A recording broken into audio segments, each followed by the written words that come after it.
Isaías capítulo 41.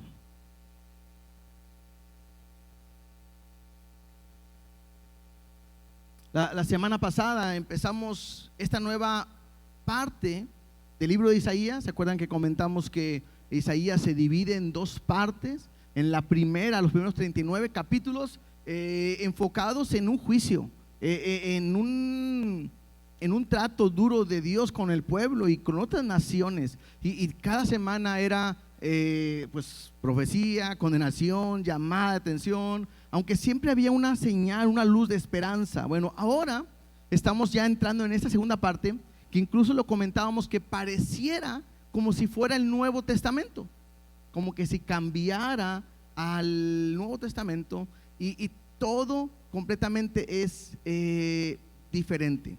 Todo completamente diferente. Hoy vemos la mano de Dios, vamos a ver a Cristo, que bueno, un poquito más la próxima semana vamos a estar enfocándonos en ese punto de lo que tiene que ver con que Jesús es el Señor. Pero Dios nos habla en cada momento y en cada instante. Entonces creo que es bueno que siempre abramos nuestro corazón para ver qué es lo que Dios quiere hablar a nuestras vidas. Y hoy le hemos titulado a este tema, o el mensaje del día de hoy, así: no temas, porque yo estoy contigo. ¿Sí? Creo que es una palabra fuertísima, importantísima. Y a veces digo, si ahorita dijéramos nada más el título y cerráramos la Biblia y oráramos, Dios estaría hablando en nuestras vidas, porque creo que es muy reconfortante escuchar eso: no temas, porque yo estoy contigo. Y bueno, antes de leer, vamos a orar para que Dios ponga su palabra en nosotros, en nuestros corazones, y que Él sea ministrando en nuestras vidas. Papá, te damos gracias porque eres bueno, porque eres fiel, porque no hay nadie como tú, Dios. Y en esta hora queremos que a través de tu palabra tú puedas ministrar nuestra vida, Dios. No permitas que nada nos distraiga. Al contrario, que tu palabra pueda quedar injertada en nuestros corazones y cada día podamos caminar más y más en tu verdad. Te amamos y te damos gracias por todo, en el nombre de Jesús. Amén y amén. El día de hoy vamos a ver a Dios que va a hablar. Pareciera que de repente en lo que hemos estado viendo, de repente Dios se detiene y Dios va a hablar y va a traer como un juicio. Es como si Dios de repente dice: a ver, voy a enfrentarme a ustedes, y hace como un juicio. Y Dios les va a decir lo que veremos el día de hoy. Pero no es como que si pidiera permiso. No, Él llega y los va a confrontar. Yo lo veo así, lo veo como un juicio, como si estuviera: a ver, Dios, a ver, tú me dices algo, a ver, aquí está, y demuéstrame todo lo contrario.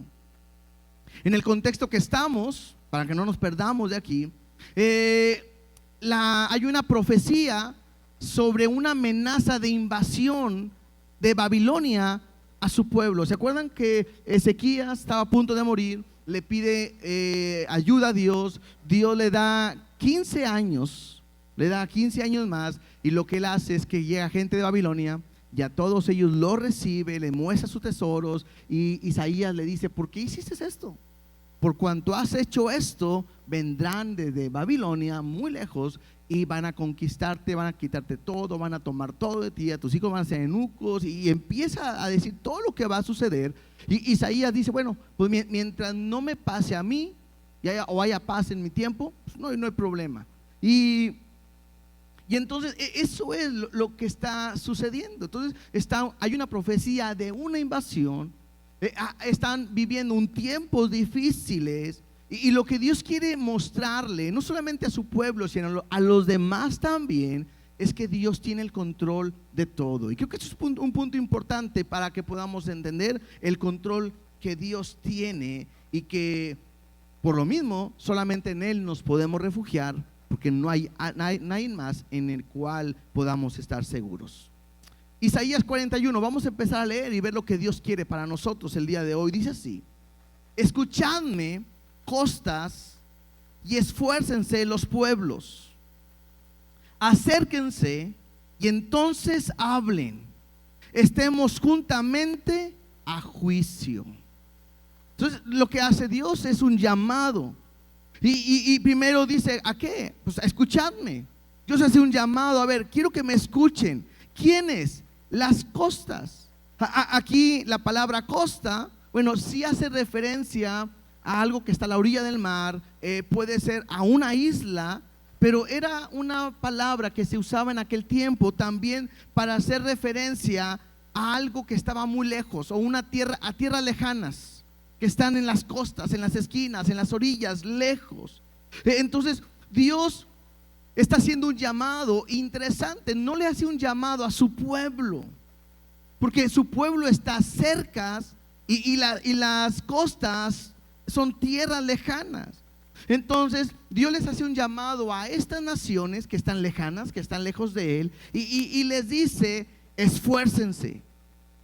La segunda frase que vimos ahí es: acérquense. Dios como que les da un permiso, a ver, bueno, acércate. Y la tercera es: hablen. Me llama la atención porque Dios hace una gran diferencia entre alguien que no está con Él y aquel que está con Él. ¿Se acuerdan cómo terminamos la semana pasada en el capítulo anterior?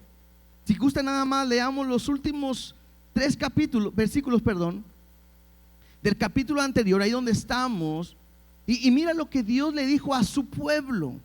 A su pueblo le dice: Él da esfuerzo al cansado, multiplica las fuerzas al que no tiene ningunas. Los muchachos se fatigan y se cansan, los jóvenes flaquean y caen, pero los que esperan a Jehová tendrán nuevas fuerzas, levantarán alas como las águilas, correrán y no se cansarán, caminarán y no se fatigarán. Entonces, lo que Dios le dice a su pueblo es: yo soy el que te voy a dar tus fuerzas. A lo mejor estás cansado, fatigado, no te preocupes, yo soy el que te esfuerzo, yo soy el que te voy a ayudar, yo soy el que te va a empujar a salir adelante. Eso le dice a su pueblo.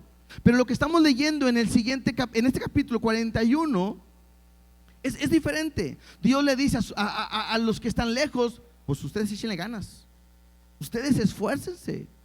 ¿Por qué? Bueno, porque ellos han decidido no tener una relación con Dios. Entonces, aquel que no quiere saber nada con Dios, pues Dios dice: pues échale ganas tú. Porque a los que estamos con Dios, Él es el que nos ayuda para seguir adelante. Entonces, Dios le está diciendo: ustedes tienen un problema conmigo, ustedes no quieren saber nada de mí. Bueno, pues esfuérzate. Bueno, pues acércate y háblame. Y antes de que Dios les permita que hablen, les hace 2 preguntas.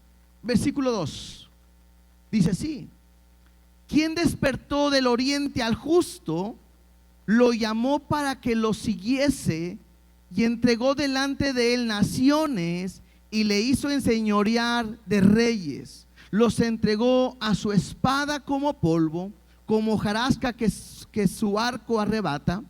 Los siguió, pasó en paz por camino por donde sus pies nunca habían entrado. Entonces, la primera pregunta que Dios les hace es: ¿quién despertó del oriente al justo y lo llamó para que lo siguiese? Aquí la pregunta que es: ¿quién es este justo? Hay diferentes ideas, no está bien definido. Algunos dicen que es Abraham, otras personas. El que más probablemente, y ahorita vamos a ver por el contexto, a quien se está refiriendo es a Ciro. Ciro es este rey de Persa que va a tener una alianza con los medo-persa, que más adelante él va a conquistar Babilonia, va a acabar con Babilonia, y es el que va a liberar al pueblo del exilio, de la esclavitud que tenían en Babilonia.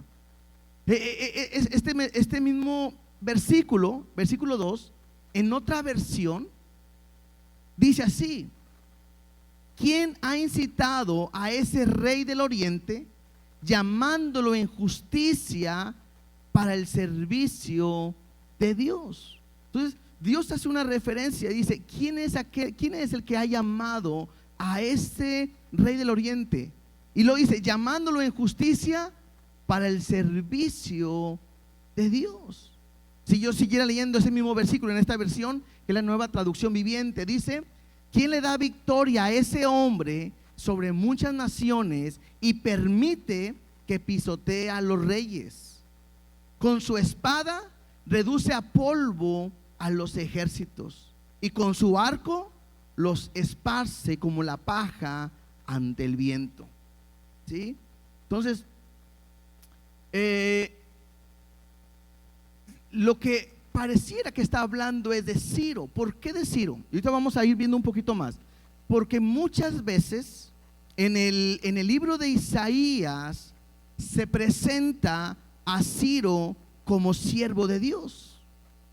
Y en el contexto puede ser porque él es el que vaya a conquistar, él es el que va a pisotear, va a destruir. Y incluso ahorita leíamos quién es el que le permite a él tener esa victoria y conquistar y hacer todo. Bueno, lo que Dios va a mostrar, que él es el que tiene el control de todo. Segunda pregunta, ahí en Isaías 41:4 dice: ¿quién hizo y realizó esto? ¿Quién llama las generaciones desde el principio? Yo, Jehová, el primero, yo mismo con los posteros. O sea, Dios empieza a presentar y está diciendo, ¿quién es el que está detrás de todo esto? Y dice Dios: yo mismo soy, Jehová, yo mismo. El que es el primero, sí, yo soy. El que es al último, postrero, claro, soy yo. Lo que él quiere reafirmar es el que tiene el control. Versículo 5: las costas vinieron pues, a presentarse delante de Dios y tuvieron temor. Los confines de la tierra se espantaron, se congregaron y vinieron. Entonces, estas naciones, lo vemos en un sentido, estas naciones ven cómo Ciro va avanzando contra ellos.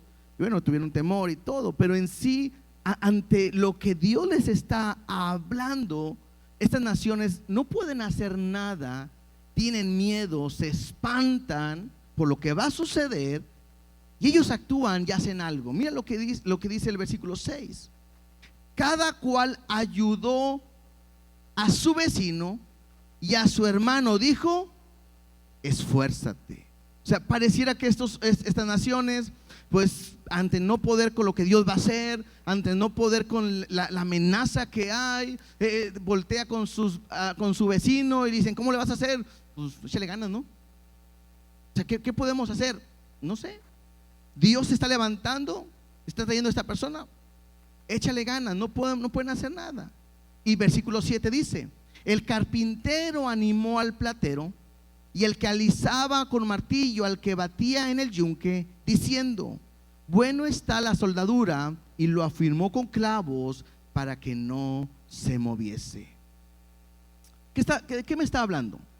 Me muestra que estas naciones, estas personas, al momento de tener miedo, después de tener este encuentro con Dios, dejaron que el miedo los alejara de Dios en vez de haberlos acercado. O sea, lo correcto es que estas naciones estuvieran viendo que Dios tiene el control de todo, que Él es el primero, que Él es poderoso, que Él es todo. Y lo correcto es que estas naciones se acercaran a Él, pero en vez de acercarse a Él, ¿qué hicieron? Se alejaron. Se alejaron de Él. ¿Y qué empezaron a hacer? Empezaron a hacer ídolos. Empezaron a uno a otro decirse, al carpintero animó al platero, pues hace esta imagen, mira, esta soldadura está buena, mira, al carpintero pon clavos para que no se moviese. Y entonces, en vez de entregarse a esa gloria, a esa majestad de Dios, se apartaron, se hicieron sus propios ídolos, sus propios dioses de oro, de lo que sea. Y yo creo que muchas veces esto es lo que hace el hombre. Y cuando Dios te habla, cuando Dios te llama la atención, en vez de acercarte a Él, buscas la manera en cómo seguir haciendo, cómo justificar lo que estás haciendo. Cómo, a pesar de que Dios es tan directo y te habla, tú quieres hacer a veces tu propia voluntad. Y es ilógico. Si lo vemos de una manera racional y pensamos, Es ilógico cómo un hombre, al no poder enfrentarse a Dios, tiene que crear sus propias imágenes en las cuales él mismo va a creer. ¿Me explico? O sea, primero, no hay una imagen, hay que hacerla. ¿Quién la va a hacer? Pues la voy a hacer yo. La tengo que hacer yo porque ese Dios no es capaz de hacer su propia imagen. Y la tengo que hacer de tal metal o de tal material, y tengo que ponerle aquí que no se me vaya a caer, porque si se cae se quiebra, porque se destruye. Y yo tengo que cuidar a esa imagen, tengo que cuidar a ese Dios. Y luego, de una manera tonta, el hombre pone su confianza en esa imagen que ni él mismo se puede cuidar, ni esa imagen se puede cuidar. Y es ilógico cómo el hombre pone su confianza ahí, y eso es una locura. Pero increíble cómo el hombre piensa cambiar a Dios por cualquier otra imagen para que lo sostenga. Y a diferencia de nosotros, los que hemos creído en Dios, Él es el que sostiene nuestra vida, Él es el que nos ayuda, y Él es el que nunca nos deja. Entonces Dios le está diciendo a estas naciones, ok, a ver, número 1, esfuércense. Número 2, acérquense y hablen. Porque lo único que Dios quiere es que ellos entiendan que el que está detrás de todo esto es Él, es Dios. Y ahora Dios cambia su imagen, la dirección, perdón, y empieza a hablarle a su pueblo. Versículo 8. No perdamos que el pueblo está pasando por un tiempo difícil, ¿sí? Eso es importante. Versículo 8. Pero tú, Israel, siervo mío eres, tú, Jacob, a quien yo escogí, descendencia de Abraham, mi amigo. Y aquí describe Dios a su pueblo. Y bien interesante, porque le llama primero por Israel, ¿sí? Israel y Jacob son la misma persona, ¿te acuerdas? Israel y Jacob es la misma persona. ¿Qué significa la palabra Israel? Pues aquel que es gobernado por Dios, aquel que es dirigido por Dios. Y esto es cuando Jacob tuvo un encuentro con Dios. Pero antes de tener este encuentro, antes de llamarse Israel, esta persona se llamaba Jacob. ¿Por qué? Porque era un usurpador, era un mentiroso, era un engañador. Era, hoy podríamos decir, de lo peor. Entonces, normalmente cuando la Biblia se refiere a su pueblo con el nombre de Israel, es porque está como en una postura buena o haciendo algo bueno. Normalmente, cuando se menciona a Jacob, hace referencia como si estuviera algo no tan bien, como si están desviados, están haciendo algo que no es correcto. Pero en este versículo dice cómo es su pueblo. Dice, pero tú, Israel, es mi siervo, ¿sí? Siervo mío eres. ¿Y esto qué significa? Que aquí está siendo gobernado por Dios. Pero dice algo bien interesante. Pero a quien yo escogí, dice, pero tú, Israel, siervo mío eres. Lo dice, tú, Jacob, a quien yo escogí. Y esto me llama mucho la atención. ¿Por qué? Porque escogió Dios al engañador, al malo, al perverso, al que no había nada bueno. Y si lo pongo hoy a nuestros días, es lo mismo. O sea, de repente nos creemos a veces mucho porque somos cristianos, ¿no? Somos hijos de papi y todo. Pero la verdad, ¿dónde está la verdad? La verdad está en que Dios escogió a lo vil y a lo menospreciado del mundo. O sea, no había nada bueno en nosotros. No había nada atractivo. O sea, no es como que, ay, qué bueno que me escogiste, Dios, porque si no me hubiera escogido, híjole, tu obra no hubiera avanzado. Pues claro que no, ¿verdad? O sea, Dios escoge a lo que no sirve, a lo que estaba desechado, a lo perdido. Y Dios lo escoge, bueno, pero nos escoge de esa misma manera. Y claro, después de que nos ha escogido, porque no servíamos, tenemos un encuentro con Él, y entonces podemos llegar a ser siervos de Dios, porque hemos tenido un encuentro con Él y nos dejamos ser gobernados por Él. ¿Estamos? Fuimos escogidos como Jacob, pero ahora podemos estar como Israel. Eso nada más es como una referencia. Y algo que me llama mucho la atención, cuando dice al final de este versículo, descendencia de Abraham, mi amigo. Y yo me puse a pensar en esto. ¿Te gustaría que Dios se expresara así de ti? Porque una cosa es que Dios diga, es mi hijo. ¿Y por qué es mi hijo? Bueno, porque di mi vida por él. Porque Cristo compró con su sangre compró su vida y me pertenece, y ahora es mi hijo. Pero amigo me habla de una relación, de una intimidad, de algo que tenían en común. Y cuando yo escucho que Dios se expresa de Abraham de esa manera, híjole, una vez más, yo me quedo corto. Una vez les dije, cuando yo vi cómo Abraham estuvo dispuesto a entregar a su hijo, a mí me dolió mucho, porque yo aprendí que yo no amaba a Dios de esa manera. Es difícil de entregar a un hijo. Bueno, hay momentos en que hasta quieres aventar todos, ¿verdad? Dios, llévate todos de una vez. Pero ofrecer así es difícil. Ahora, que Dios le llame a Abraham amigo, creo que es una bendición, o algo que nosotros tendríamos que poder alcanzar. Sí, es mi hijo, pero aparte es mi amigo. ¿Por qué? Pues por la intimidad que hay con él. Sigamos leyendo. Dice, porque te tomé, sigue hablando de su pueblo, porque te tomé de los confines de la tierra y de tierras lejanas te llamé y te dije, mi siervo eres tú, te escogí y no te deseché. Interesante, ¿no? Porque Dios le está diciendo a su pueblo, mi siervo eres tú, yo te escogí y no te deseché. Y creo hasta el día de hoy Dios no ha desechado a Israel, y nunca Dios lo va a desechar. ¿Por qué? Porque Él lo ha prometido. Y de la misma manera con nosotros, porque Dios nos ha llamado para servirle, porque Dios nos ha escogido. Dice la palabra que desde el vientre de nuestra madre Él nos conoce, nos escogió antes de la fundación del mundo. Él te ha escogido. Y lo más precioso es que dice, no te deseché. Y Dios nunca te va a desechar.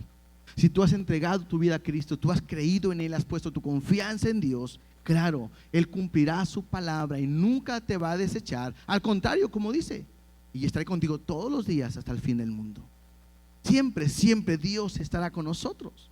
Y entonces viene este versículo que a muchos a lo mejor se lo saben de memoria, y que muchos cristianos hasta de repente hay canto y hay todo. Dice, no temas, porque yo estoy contigo. Recuerde, estaban en una aflicción, iban a ser conquistados, viene algo fuerte contra ellos, y le dice Dios, no temas, porque yo estoy contigo. No desmayes, porque yo soy tu Dios que te esfuerzo. Siempre te ayudaré, siempre te sustentaré con la diestra de mi justicia.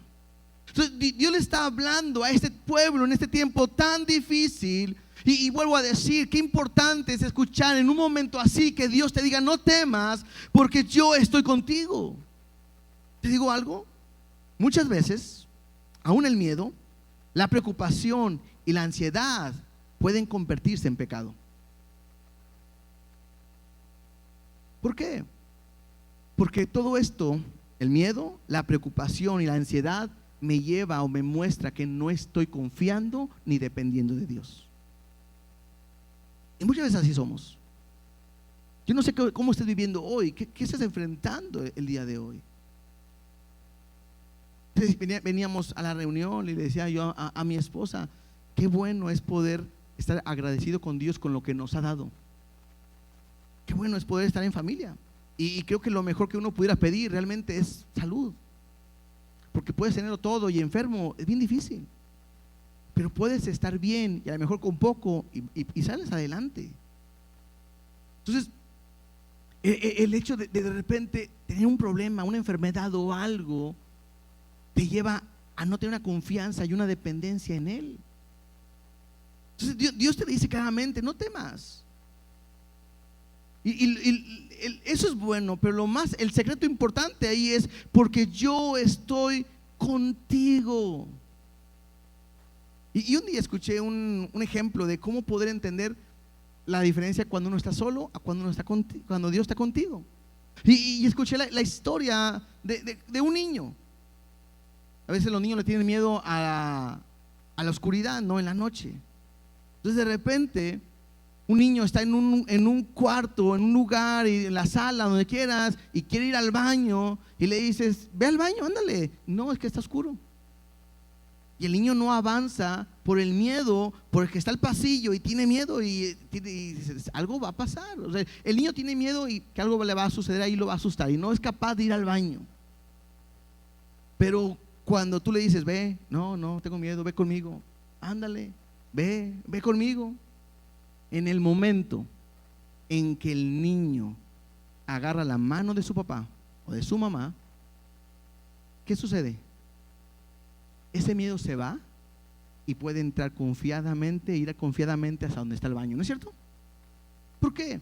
Porque está tomado de la mano de su papá o de su mamá, que lo va a defender. Lo mismo es con Dios.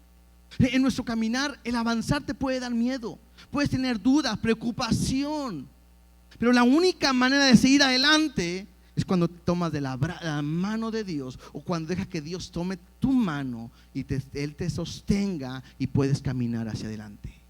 No hay otra manera más que caminar con Él. Entonces Dios dice, no temas, yo estoy contigo. Y luego le dice, no desmayes, porque yo soy tu Dios que te esfuerzo. Y la palabra desmayar me habla de perder ánimo, o sea, andar desanimados. ¿Cuántas veces nos ha pasado que no, como que ya no quiero ir, estoy desanimado, agüitado, deprimido? Desmayar es perder el ánimo, perder el valor o las fuerzas.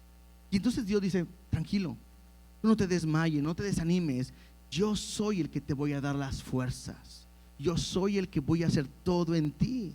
Y me gusta que dice, siempre te ayudaré y siempre te sustentaré con la diestra de mi justicia.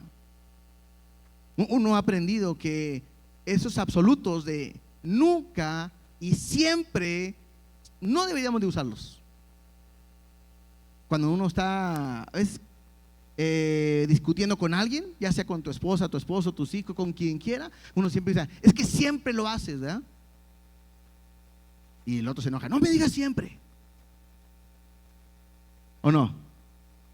Es que nunca lo has hecho. ¿Cómo nunca me digas que nunca? Entonces eso como que no debemos de utilizarlo. Pero con Dios sí entra, porque Dios te está prometiendo y diciendo, siempre te ayudaré. O sea, nunca quedarás solo, nunca quedarás a la deriva. Él lo ha dicho, en nuestro pronto auxilio en la tribulación, siempre te ayudaré. Y lo segundo, Él dice, siempre te sustentaré. Y esto habla de ayudarte, de avanzar o de proveer incluso. La Biblia me dice que nunca he visto justo desamparado, ni su simiente que mendigue. ¿Por qué? Porque Dios es un Dios bueno, fiel, proveedor de todo. Entonces, Dios le está diciendo eso. Ahora, ¿te das cuenta que hay una gran diferencia contra su pueblo, con los demás? A los otros les dijo, pues si le ganas a ustedes, no quieren saber nada de mí, eso le ganas. A ver, digan lo que tienen que decir, pero a su pueblo le dice, no, ellos son míos. Yo a ellos los amo, yo a ellos los cuido, yo a ellos los proveo, siempre les ayudo, les protejo. Ellos no deben de temer porque yo soy su ayudador. Y hay una gran diferencia. Hay una gran diferencia cuando alguien está con Dios y cuando no está. Versículo 11.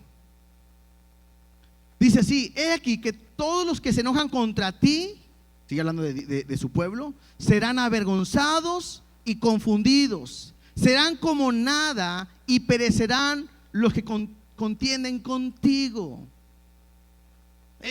Esta es una promesa que Dios había dado desde Abraham. ¿Se acuerdan que Dios le dijo a Abraham, bendeciré a los que te bendijeren y a los que te maldijeren, maldeciré? En ti serán benditas todas las familias de la tierra. Entonces, aquellos que están a favor o en pro de Israel, Dios los bendice. Pero está diciendo aquí, el que se levanta, el que pelea contra ti, número 1, serán avergonzados. Número 2, serán confundidos. Y dice, son como nada. Ellos no van a poder hacer nada. Versículo 12. Buscarás a los que tienen contienda contigo y no los hallarás. Serán como nada, como cosa que no es, aquellos que te hacen la guerra. Y dice un por qué. Porque yo, Jehová, soy tu Dios, quien te sostiene de tu mano derecha y te dice, no temas, yo te ayudo. Algo que no podemos nosotros dejar de ver es que Israel es una nación muy pequeña y que por siempre es una nación que han tratado de destruirla muchas veces. Guerras, hoy siguen estando en guerras, quieren acabar con ella, quieren destruirla completamente. Y muchas veces han sido naciones altamente poderosas. Pero hasta el día de hoy permanecen. ¿Por qué permanece Israel? ¿Porque es muy buena? ¿Porque sabe mucho? ¿Porque tiene mucho armamento? No. ¿Por qué permanece? Porque Dios está con ellos. Él acaba de decir, ¿por qué? Porque yo soy Jehová tu Dios. Yo soy el que te sostiene con la mano derecha, de tu mano derecha, y te dice, no temas, yo te ayudo. La única razón por la que existe hoy, el día de hoy, Israel, es porque Dios es su Dios. Y creo que lo mismo pasa con nosotros. ¿Cómo es que a pesar de lo que estamos enfrentando seguimos adelante? ¿Cómo es que a pesar de que a veces tengo una enfermedad y que no puedo y que estoy desahuciado, por qué puedo seguir adelante? Porque a veces, aunque he tenido problemas en mi matrimonio, incluso me he separado en mi matrimonio, ¿cómo es que puedo seguir adelante? ¿Cómo es que a lo mejor alguien que ha perdido un hijo, a pesar de ese dolor, puede seguir adelante? ¿Cómo alguien ha perdido toda su economía, todos sus recursos, se le ha quemado su casa o lo han robado, y cómo es que aún sigue adelante? Bueno, la diferencia es la misma, o la idea es la misma. Nosotros podemos seguir adelante solamente porque Dios es nuestro Dios. No hay otra razón. El que tú puedas permanecer hoy en su camino no es porque le echas muchas ganas. El que hoy podamos permanecer es porque Dios es nuestro Dios. La única razón. Él dice, porque yo soy el que te sostiene de la mano derecha. Muchos de nosotros no avanzaríamos nada porque tendríamos temor, como ese niño que ahorita les decía. Pero cuando le agarro la mano a Dios y sé que Él está conmigo, me permite poder avanzar, de no temer, porque Él está conmigo. Eso es lo mejor que podemos aprender. Aprender a confiar, a descansar, a dejar nuestra carga completamente a Dios. Te vas a dar cuenta que cuando algo Dios repite es porque quiere hacer énfasis. Una palabra que más se ha repetido hasta ahorita es no temas. No temas, yo te ayudo, esfuérzate, no temas. Y creo que esto me habla de la condición en que el pueblo estaba con temor. Y Dios le dice, no te preocupes, porque estoy en control de todo, pero tú no temas. Incluso mira lo que dice el versículo 14. No temas, gusano de Jacob, oh vosotros los pocos de Israel, yo soy tu socorro, dice Jehová, el Santo de Israel es tu Redentor. Y yo me pongo a pensar, si yo le digo a usted, hermano, usted es como un gusano, ¿se enojarían? Creo que sí, no, yo no voy a esa iglesia, ¿verdad? Pero ¿tú crees que Dios te pueda decir, eres un gusano? Ahora, puedes buscarlo en muchas otras versiones y gusano ahí significa gusano. No hay otra. Entonces Dios de repente voltea y le dice a Israel, no temas. Y le dice gusano, pero y de Jacob, porque Jacob no andaba bien, ¿no? O sea, el pueblo no andaba tan bien, pero dice gusano de Jacob, ¿sí? Y lo dice, y vosotros los pocos de Israel, yo soy tu socorro, Jehová, dice Jehová, el Santo de Israel, tu Redentor. Ahora, ¿por qué le llama gusano en este momento? Bueno, simplemente es para mostrar como una idea de debilidad, como un gusano que no hiere. No sé, algunos que han tenido plantas o algo y que llegan a algún gusano, o sea, no llega un gusano al árbol y todos, aguas, hay un gusano en el árbol, ¿verdad que no? Lo ves y dices, hay un gusanillo. Pero si tú dejas ese gusano, empieza a comer, a comer, a comer. ¿Recuerdan de las orugas? ¿Sí? Ahí van comiendo y se pueden acabar en un árbol. Entonces pareciera que Dios le está hablando a Israel como un gusano indefenso, pero que Dios a través de este gusano va a acabar con todo, que Dios va a ponerle dientes a este gusano que parece indefenso, pero es capaz de destruir todo. Entonces, la fuerza de Israel no se veía como una nación tan poderosa, aunque iban a ser fuertes, porque Dios iba a cumplir un propósito en sus vidas. Por eso dice ahí, no temas, gusano de Jacob. Y luego también dice o vosotros los pocos de Israel, yo soy tu socorro, porque está hablando de algo que es muy débil. Dice, el Santo de Israel es tu Redentor. Y otra vez aquí sigue mostrando por qué ellos no deben de temer, porque Dios está con él y porque es su Redentor. Redentor es aquel que los ha salvado, los ha comprado, le pertenecen a él. Dice el versículo 15, he aquí que yo te he puesto por trillo nuevo, lleno de dientes. ¿Se acuerdan que le decía ahorita lo del gusano con dientes? Lleno de dientes. Trillarás montes y los molerás, y collados reducirás a tamo. Los aventarás y los llevará el viento, y los esparcirá el torbellino, porque tú te regocijarás en Jehová, te gloriarás en el Santo de Israel. ¿Qué es esto de yo te he puesto por trillo? ¿Qué es trillo? ¿Qué es trillar? Trillar era como una plancha donde se pasaba el grano, ¿sí? En el caso el trigo, se pasaba, se aplastaba con la idea de que el grano saliera de la cascarita.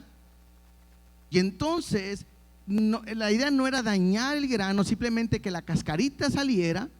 Y lo que hacían después era agarrar el grano, aventarlo, para que esa cascarita, que es el tamo, sea llevada por el viento. Entonces había una corriente de aire, ellos aventaban el grano trillado, y lo que hacía es que el aire se llevaba para allá el tamo, la cascarita, la basurita, y quedaba el grano limpio. Eso es trillar. Entonces cuando él dice, yo te he puesto por trillo, y luego me dice, trillo nuevo, lleno de dientes, o sea, como debe de ser, y luego le dice, y vas a trillar montes, y los molerás, collado reducirás a tamo.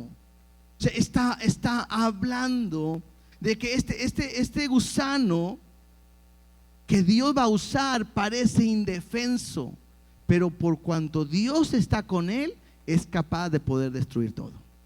¿Sí me explico en cuanto a la idea? Ahora, interesante, que a mí me llama la atención, es que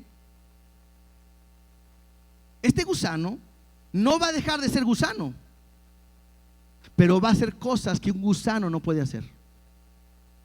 ¿Es capaz que un gusano pueda acabar con todo un monte, una montaña? Pues no.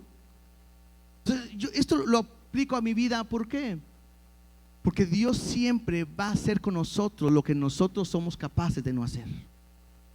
Por eso la importancia de confiar en Él, de depender en Él y caminar en Él.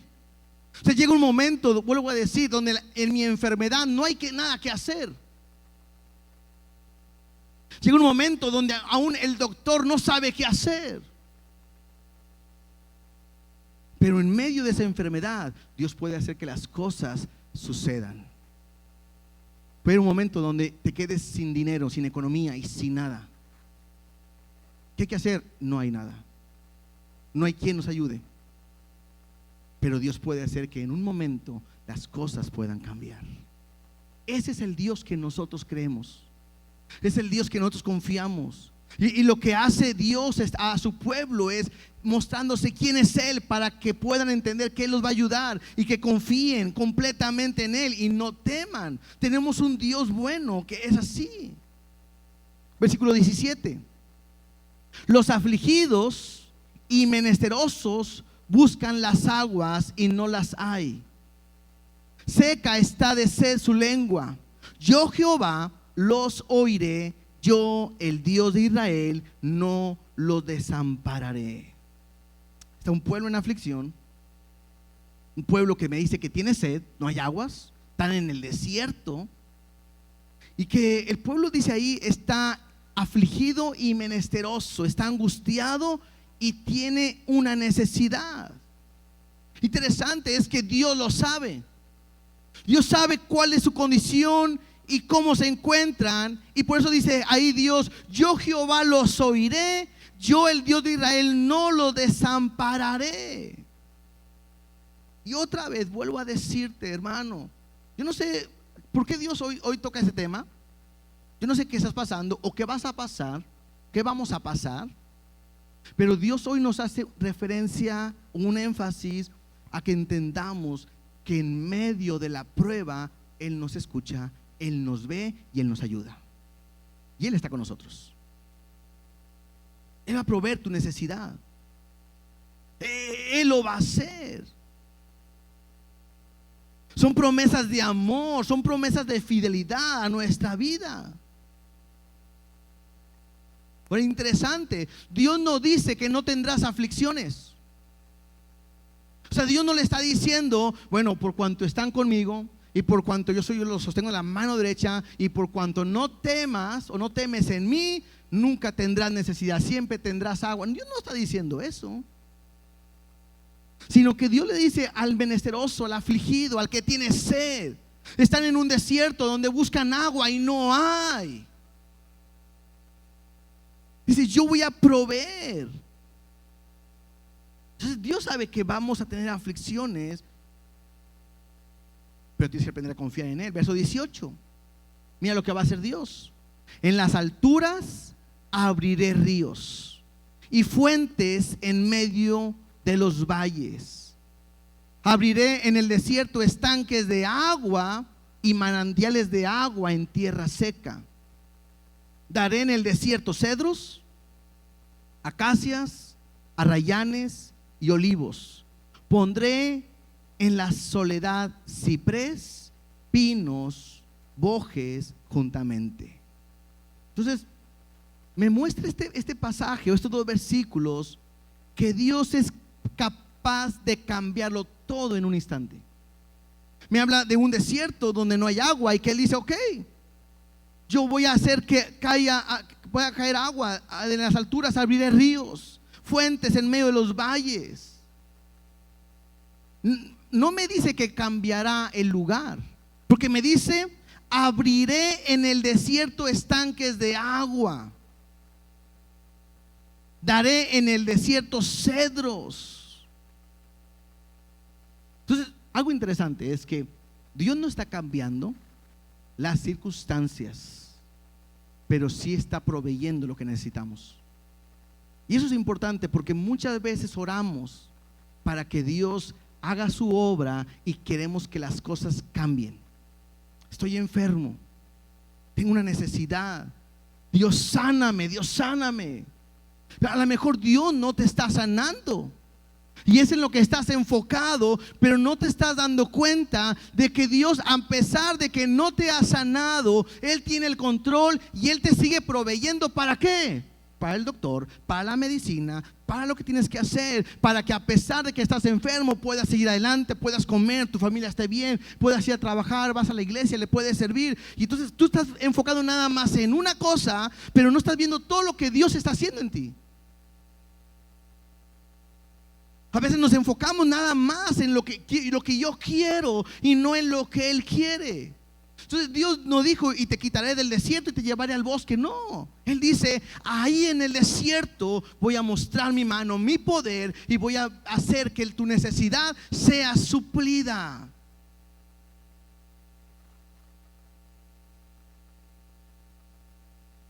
Entonces Él puede hacer que en un momento pueda haber algo donde todo está perdido para suplir tu necesidad.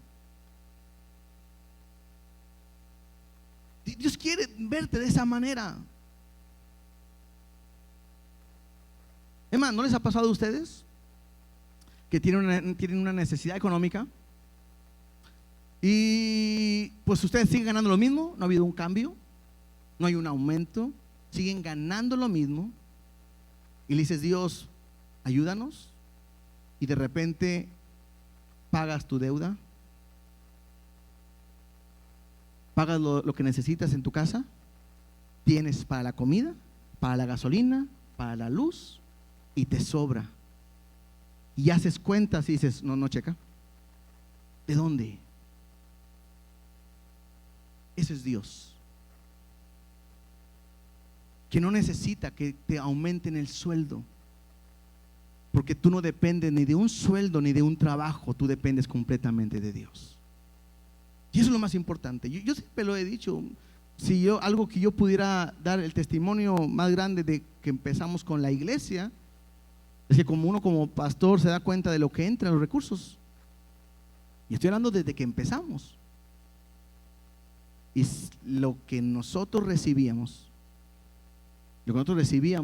por semana, lo sumábamos al mes, no alcanzaba para pagar lo que teníamos que pagar. Y yo no sé cómo, siempre pagábamos y sobraba algo.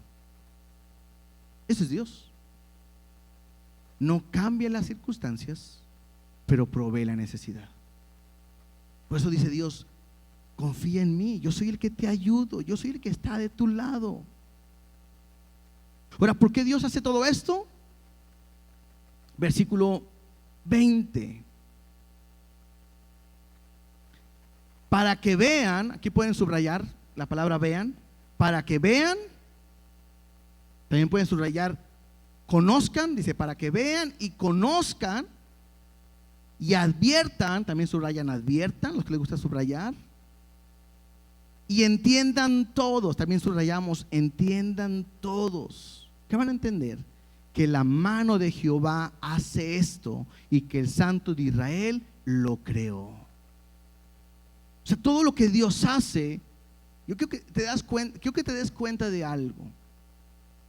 Y aquí rompe mucho la idea de cuando en la Biblia, bueno, en la iglesia te tratan de enseñar el humanismo. Es que Dios quiere que tú tengas lo que necesitas. Tienes sed, te va a dar el agua para que tú estés bien. Y tienes hambre y te va a dar el pan para que tú estés bien, y te va a dar tierras y para que poseas y para que conquistes y empiezan a darte todo un montón de ideas humanistas. Ahorita que estamos leyendo este pasaje es tan claro que dice: yo voy a estar contigo, yo te voy a proveer, yo te voy a ayudar, yo te voy a dar la sed, tienes sed, te voy a dar el agua que necesitas, te voy a poner cedros, plantas, te voy a dar lo que necesitas, todo con un solo propósito. ¿Cuál es el propósito? Número 1, que los demás vean. Número 2, que los demás conozcan. Número 3, que les adviertan, o sea, les digan lo proclames. Y número 4, entiendan todos. ¿Qué van a entender?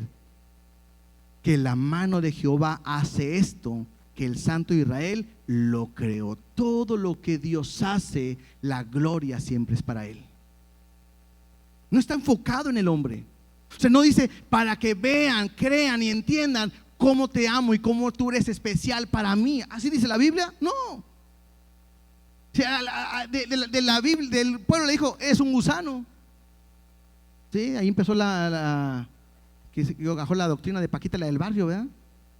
Porque es un gusano, no sirve para nada. Pero dice: pero en mi mano yo voy a mostrar el poder. Yo voy a mostrar quién soy. Y creo que eso es importante, que debemos de aprender. Porque lo único que Dios quiere es que la gente conozca su grandeza, su poder y su gloria. Y lo que nosotros tenemos que aprender es lo mismo.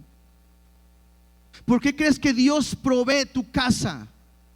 ¿Por qué crees que Dios te bendice? ¿Por qué crees que Dios te puede sanar o te sana? ¿Por qué crees que Dios no te ha soltado? ¿Porque eres especial? No, simplemente porque Él es Dios, y para que todos vean y podamos advertirlos que solamente en la mano de Dios podemos estar seguros. La gloria es para Él. Él no comparte su gloria con nadie. Nosotros no podemos levantarnos de esa manera. Y entonces, ¿qué tengo que hacer? Glorificar a Dios. Aprendamos que cada cosa que recibamos, digamos, gracias a Dios, gloria a Dios. Él es el que me da, Él es el que me bendice, Él es el que me provee. A veces se nos olvida darle gracias a Dios. Incluso a veces no oramos ni por los alimentos.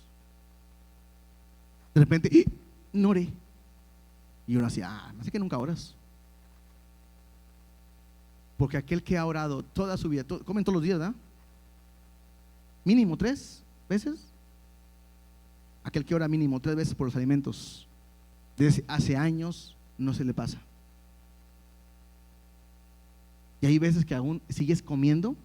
Después de orar, sigues comiendo y tú, ay Dios, gracias porque no me lo merezco. Gracias por la comida. Bueno, a los que nos gusta comer, a los que nos encanta saborear, nos dice, ¡ay, qué rico! Y es darle gracias a Dios por lo que Él hace. Después de esto, Dios una vez más voltea con las naciones que están lejos, las naciones idólatras. Y Dios, después de haberse presentado Él y presentar a su pueblo, y decirles que Él lo hace todo y que todo, entonces ahora es tiempo de que hablen y se defiendan las naciones. Versículo 21: alegad por vuestra causa, o sea, pelea, defiéndete, defiende tu causa, dice Jehová. Presentad vuestras pruebas, dice el Rey de Jacob. Traigan, anúncienos lo que ha de venir. Díganos lo que ha pasado desde el principio y pondremos nuestro corazón en ello. Sepamos también su postrería y hacernos entender lo que ha de venir. O sea, Dios de repente le dice, a ver, bueno, ahora sí defiéndanse. Ya les presenté quién soy yo, ya les presenté cómo es mi pueblo, lo que yo hago por ellos, lo que voy a defender. Hablen ustedes. Y empieza, a ver, díganme lo que va a suceder. ¿Saben lo que pasó en el principio? ¿Sabe lo que va a pasar en el futuro? Sabemos que no es cierto, que nadie lo sabe más que Dios. Esa es la diferencia. Ellos no saben ni el pasado ni el futuro. No le pueden reclamar nada a Dios. ¿Alguien de ustedes sabe lo que va a pasar en el futuro? Pues lo poquito que sabemos es por lo que Dios nos dice, ¿no? Que un día va a venir por su iglesia, que un día viene la tribulación, que un día va a haber cielos y tierra nueva. ¿Alguien más lo sabe? ¿No? Entonces pareciera que Dios de repente le dice a ellos, a ver, dime. Y te digo algo, muchas veces nosotros pareciera que con Dios nos confrontamos en eso cuando le preguntamos, ¿por qué haces esto, Dios? ¿Por qué lo permitiste? Como si nosotros supiéramos lo que va a suceder. Y creo que tenemos que tener mucho cuidado, porque un día la Biblia me habla la historia de un hombre que estaba hablando con Dios y pareciera como que estaban ahí dialogando y le estaba este hombre reclamándole a Dios. Y llega un momento, para los que lo quieren buscar, no lo vamos a leer todo, pero es en Job 38:1. De repente Dios le dice a este hombre que es Job, le dice, ok, hablemos. ¿Quieres hablar? Hablemos. Ahora sí, cíñete como un varón valiente. O sea, ¿me estás preguntando? ¿Quieres hablar? ¿Quieres dialogar? ¿Quieres discutir?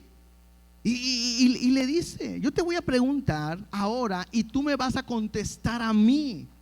Si tú crees que yo estoy mal y tomo decisiones equivocadas o no hago lo correcto, ok, entonces ahora voy a voltear y yo te voy a preguntar y tú me vas a contestar: ¿dónde estabas tú cuando yo fundaba la tierra? Y uno dice: con la primera lo mató. Vas a leer todo el capítulo y le hace un montón de preguntas, ¿verdad? Pero con la primera, ¿dónde estabas? Y así como que, pues quién sabe.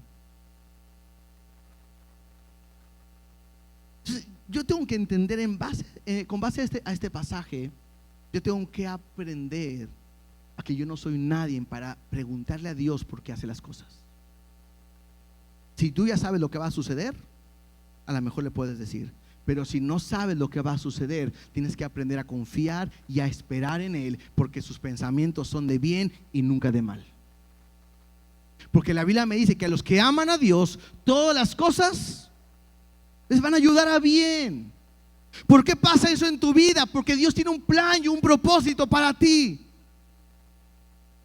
Porque Dios permite eso, porque Dios quiere mostrar su gloria a través de tu vida. El problema es que nosotros hemos creído que el vivir en el cristianismo es vivir en bendición, sí, pero como decir, no tener problemas, no tener deudas, no tener escasez, nunca tener problemas en la casa, nunca batallar en nada, tener una vida plena, color de rosa. Y eso es una mentira. Nunca Dios nos ha prometido eso. Dios ha prometido que a pesar de todo Él estará ahí con nosotros. Versículo 23 dice: danos nuevas de lo que ha de ser después, para que sepamos que vosotros sois dioses, o a lo menos haced bien o mal, para que tengamos que contar y juntamente nos maravillemos. O sea, Dios los confronta y le dice: a ver, pues hagan algo, digan algo. ¿Tienes dioses? Ok, que hagan algo. A ver, que hagan algo bueno.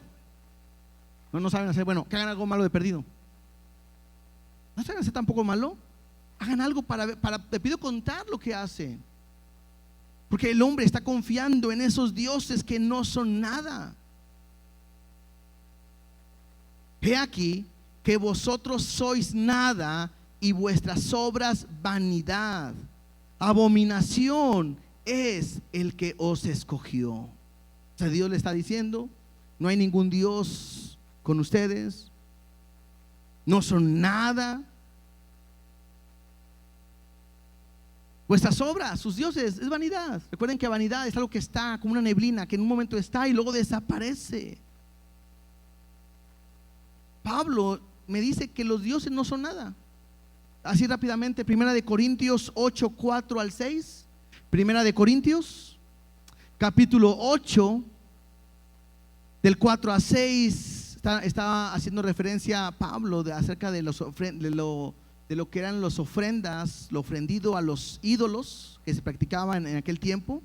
Y dice así: acerca pues de las viandas, o sea, de la comida que se sacrifican a los ídolos, dice Pablo, sabemos que un ídolo nada es en el mundo y que no hay más que un Dios. ¿Entendemos eso? Sabemos que un ídolo nada es en el mundo y nomás hay un solo Dios.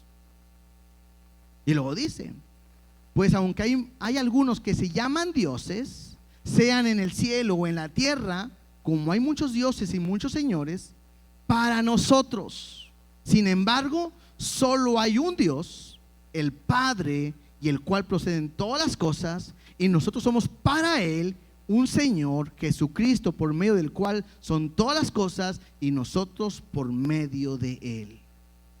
La Biblia me dice claramente que un ídolo, ¿qué es? Nada. Voy a poner nomás aquí un punto, ¿no? De repente me llama la atención cuando llegamos a un lugar como cristianos, y lo digo porque llegamos, y varios cristianos llegamos, y de repente llegamos a un lugar donde hay una imagen, ya sea un santo que la gente le cree, o incluso a la muerte, ¿no? Que la gente le llama la Santa Muerte, que no tiene nada de santa, ¿verdad? Pero está muerta también ahí. Y de repente llegamos y vio pastor, ¿qué? Ahí estaba la imagen y hombre, sentí una opresión y sentí, y así con ganas de dar un cachetadón. Lee Corintios, ¿no? Porque me dice que esas imágenes, ¿qué son? Nada. ¿Por qué le tienes miedo? ¿Qué sentiste? ¿Sí me explico? No puedo. Si de repente hubiéramos aquí una imagen, ¿qué dirían? ¿Por qué está ahí? Pues no es nada. ¿Quién la hizo? Alguien. Pues allá él. ¿Le cree? Pues allá él. Pero para mí no es nada. Para mí el único Dios real y verdadero es nuestro Señor, que está en los cielos, Jesucristo que está a la diestra del Padre, y su Espíritu que vive y mora en nosotros. Somos templo del Espíritu Santo. Eso es cierto, ¿no? Esto que dice su palabra. Entonces yo tengo que temer, sentir opresión, que ellos sientan feo. ¿Uno qué? Las tinieblas se van a desvanecer con la luz. Yo no tengo que temerle a nada. Verso 25, ahí en Isaías dice: del norte levantaré a uno y vendrá, del nacimiento del sol invocará mi nombre, y pisoteará príncipes como lodo, y como pisa el barro el alfarero. Entonces la Biblia me está hablando en este momento que, a diferencia de los ídolos que no son nada, bueno, Dios va a traer a uno. Dice: del norte levantaré a uno. Y está hablando ¿de quién? De Ciro, del rey de Persia. Porque es el que va a conquistar a Babilonia, que Babilonia había conquistado a Judá y a Jerusalén. Entonces Dios va a usar a Ciro para que después Él permita que después del exilio puedan ellos regresar y reedificar su ciudad y reedificar el templo. ¿Cómo puedo saber esto? Vamos a Esdras capítulo 1. Esdras capítulo 1, versículo 1 y 2.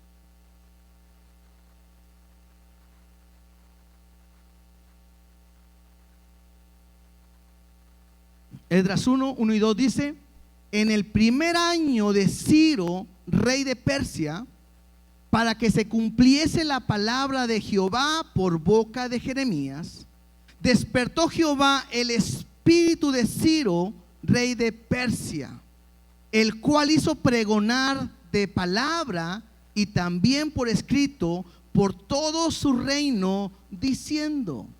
Es Ciro que está pregonando por palabra y por escrito estas palabras.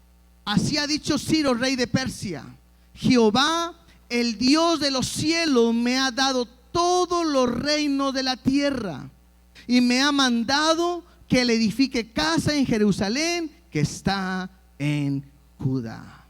Entonces, ¿qué es lo que está diciendo este rey de Persia?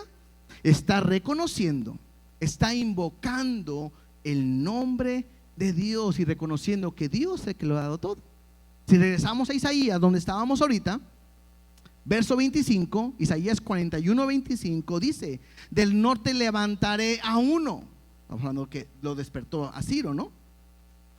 Y dice: y vendrá, del nacimiento del sol invocará mi nombre. Dice que invocará su nombre. Y aquí lo que está haciendo es eso: pregonar que todo por cuanto tiene, Dios se lo ha dado. ¿Y qué le ha dado?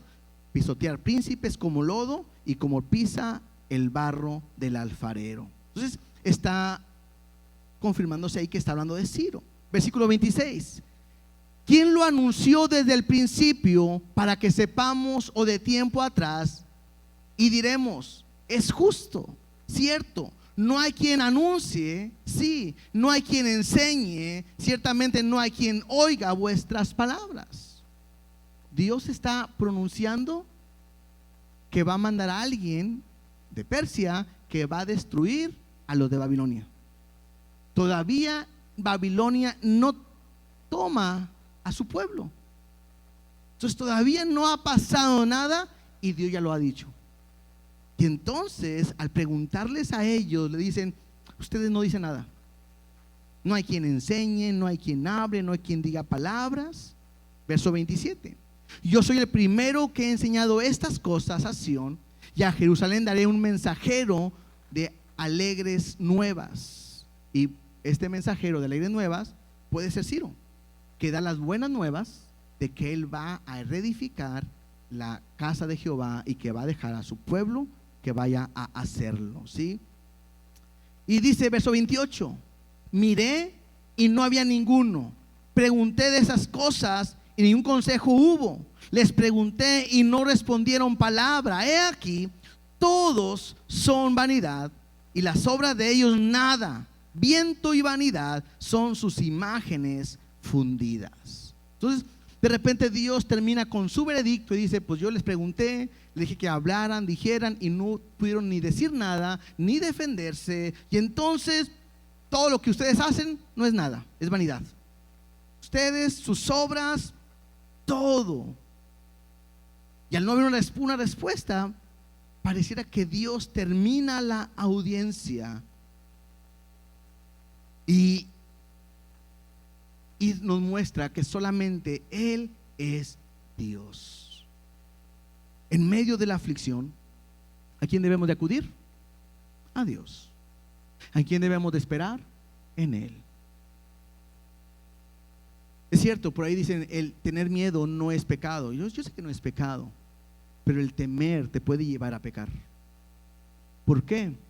Porque estás mostrando que no confías en Dios.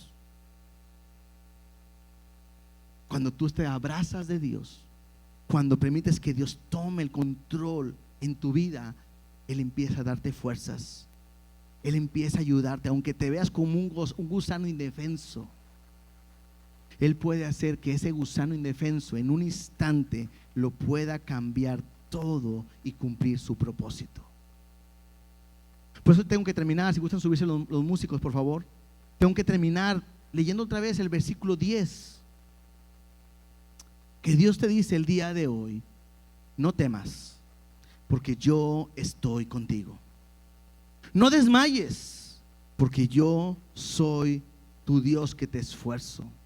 Siempre te ayudaré, siempre te sustentaré con la diestra de mi justicia. Ponte de pie, por favor. Y quiero decirte, iglesia, aunque las cosas no cambien, Él está contigo.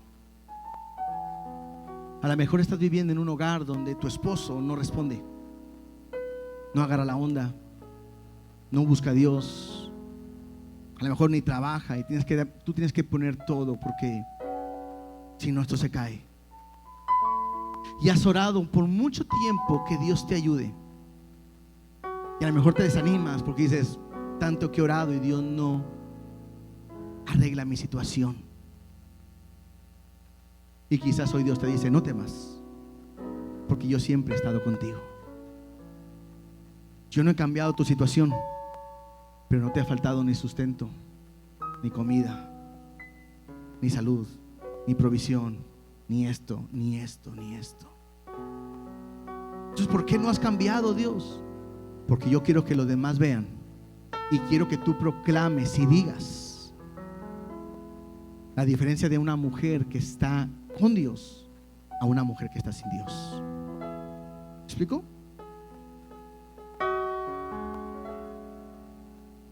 A lo mejor estás cansado porque en el trabajo estás pidiendo un cambio, un aumento. A lo mejor en tu trabajo cada día se portan más mal contigo y has orado y no ves la mano de Dios. Y quizás le dices, Dios, ¿por qué no has cambiado? Te lo he pedido.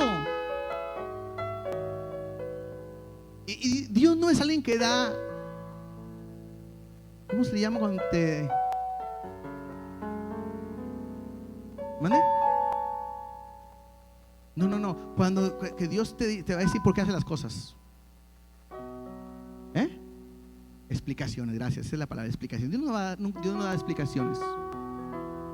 Pero quizás Dios hoy te dice, no he cambiado lo de tu trabajo, porque yo quiero que ellos vean y aprendan cómo vive un cristiano que ama, me sirve y me teme.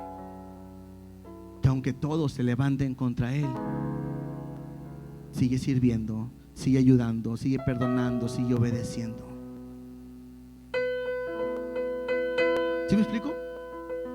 A lo mejor las cosas no van a cambiar. En lo que acabamos de leer, Dios no dijo, bueno, ya, ¿saben qué? los iban a invadir los babilonios. Siempre no, ya me arrepentí. No.